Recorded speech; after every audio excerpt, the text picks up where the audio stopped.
Bupati Langkat nonaktif yang terjaring operasi tangkap tangan atau OTT oleh KPK atau Komisi Pemberantasan Korupsi terbit rencana perangin-angin diduga juga melakukan kejahatan lain berupa perbudakan terhadap puluhan manusia.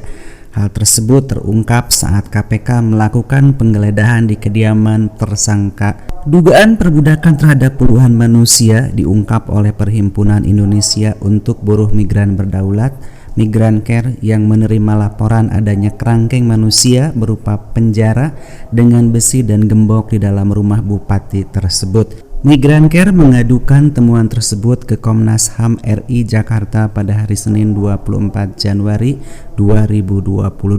Dalam kesempatan tersebut ditunjukkan pula sejumlah foto dan video kondisi para korban yang masih berada dalam kerangkeng.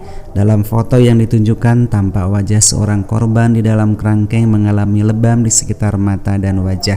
Di dalam video ketika direkam korban tersebut tampak ketakutan dengan mata yang berkaca-kaca. Jeruji kerangkeng menyerupai penjara tersebut tampak terbuat dari besi kokoh dengan dua gembok terpasang di bagian pintunya. Di bagian dalam terdapat semacam dipan berukuran sekitar setengah meter. Di bagian bawah dipan tersebut tampak tikar dan sejumlah korban yang duduk di atasnya. Di dinding belakang bagian dalam kerangkeng tersebut terdapat tali jemuran tempat para korban menggantungkan pakaiannya. Tampak pula sejumlah tikar, botol air mineral, sapu dan semacam lemari kecil di dalam kerangkeng tersebut. Ketua Pusat Studi Migrasi Migrancare Anis Hidayah mengatakan berdasarkan laporan sementara dari masyarakat Langkat, sejak kemarin terdapat 40 orang korban dari praktek keji tersebut. Para korban tersebut merupakan pekerja perkebunan sawit yang diduga dipekerjakan oleh terbit. Belum diketahui berapa lama mereka telah menjadi korban dari praktek keji tersebut. Hal tersebut disampaikannya usai membuat pengaduan terkait dugaan praktek perbudakan dan penyiksaan kepada Komnas HAM Republik Indonesia. Selain itu, Anis juga mengatakan pihak Migrancare telah mengadukan dugaan penyiksaan yang terjadi di sana. Berdasarkan foto yang ditunjukkan oleh Komisioner Komnas HAM RI M. Hairul Anam, tampak seorang lelaki yang mengalami lebam di mata dan bagian wajah lainnya. Anis mengatakan ada 7 perlakuan kejam dan tindak tidak manusiawi yang diduga merupakan praktek perbudakan modern dan perdagangan manusia yang dipraktekkan di sana. Pertama, menurutnya, terbit perangin-angin diduga membangun semacam penjara atau kerangkeng di rumahnya. Kemudian yang kedua, kerangkeng tersebut dipakai untuk menampung para pekerja setelah mereka bekerja. Yang ketiga, para pekerja tersebut mereka tidak punya akses kemana-mana. Kemudian yang keempat, mereka para pekerja mengalami penyiksaan, dipukul, lebam, dan hingga luka. Sedangkan yang kelima, menurut Anis, para pekerja diberi makan tidak layak, yakni hanya 2 kali sehari. Kemudian yang keenam, mereka para pekerja tidak digaji selama bekerja. Dan yang terakhir ketujuh, menurut Anis, para pekerja tersebut tidak memiliki akses komunikasi dengan pihak luar. Sementara itu, Komisioner Bidang Pemantauan dan Penyelidikan Komnas HAM RI, M. Hairul Anam mengatakan pihaknya akan mengirim tim investigasi terkait dugaan praktek perbudakan di rumah Bupati nonaktif Langkat terbit rencana perangin-angin yang kini menjadi tersangka dugaan suap proyek di pemerintah Kabupaten Langkat. Anam mengatakan rencananya tim investigasi tersebut akan dikirim dalam pekan ini.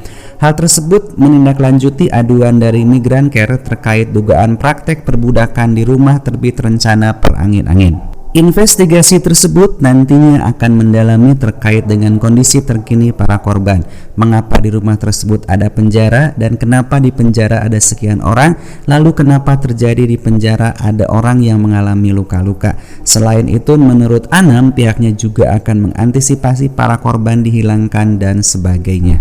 Dan jika memang ditemukan ada kasus penyiksaan, perdagangan orang, tentu saja kasus ini akan berbeda dengan kasus korupsi yang dilakukan oleh Bupati Langkat dan dijalankan pemidanaannya. Menurut Anam, ini akan berbeda dengan kasus korupsi yang tengah ditangani oleh KPK.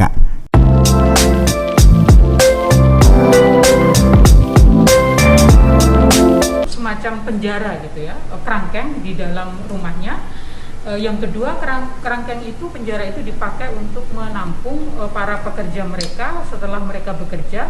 Yang ketiga, mereka tidak punya akses untuk kemana-mana. Yang keempat, mereka mengalami penyiksaan, dipukul, lebam dan luka. Yang kelima, mereka diberi makan tidak layak, hanya 2 kali sehari. Yang keenam, mereka tidak digaji selama bekerja. Yang ketujuh, tentu tidak punya akses komunikasi dengan pihak luar gitu.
Dan ternyata dari hasil pendalaman kita, memang itu adalah tempat rehabilitasi yang dibuat oleh yang bersangkutan secara pribadi dan sudah berlangsung selama 10 tahun. 10 tahun untuk merehabilitasi korban-korban narkoba, ya, pengguna narkoba. Dan teman-teman kalau lihat kemarin di situ, itu adalah pengguna narkoba yang baru masuk 2 hari. Dan malamnya sebelum dilakukan kita melakukan operasi tangkap tangan, ya, baru masuk.